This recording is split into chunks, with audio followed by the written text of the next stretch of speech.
In this video, we're going to look at how to use the normcdf, or the normal cumulative distribution function, to find the probability of a value falling between two values, assuming that the distribution is normally distributed, or at least approximately normally distributed.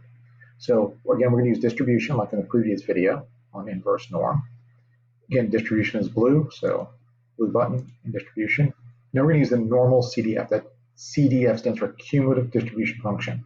So adding the cumulative. We will basically never use the normal PDF function in this class. So this is telling us the probability of being between two values. So for instance, let's assume that the lower value is 0 and the upper value is, let's say, 3. I'm going to leave these as z-scores because I'm using the standard normal. Mean of 0, standard deviation of 1. We're showing the probability of getting a z-score between 0 and positive 3. So I'm going to go down.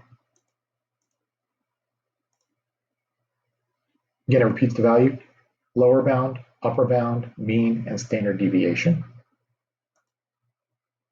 And basically 50%. We would expect half the values being between negative infinity up to 0. Or 50% should be therefore from 0 and above, roughly. It doesn't exactly round there because I should have gone more than 3, but close enough to 50%.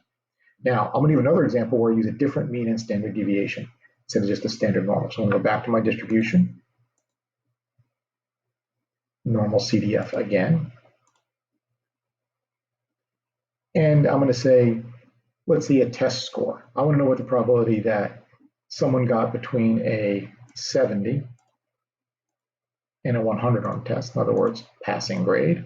If the mean on the test was 78 and the standard deviation was, let's say, 15. Again, it repeats value: lower bound, upper bound, mean, and standard deviation. And based on that, on the numbers I gave it, there's a 63% chance that a score would be between 70 and 100, given that the mean was 78 and the standard deviation was 15, assuming the scores were normally distributed, or at least approximately normal.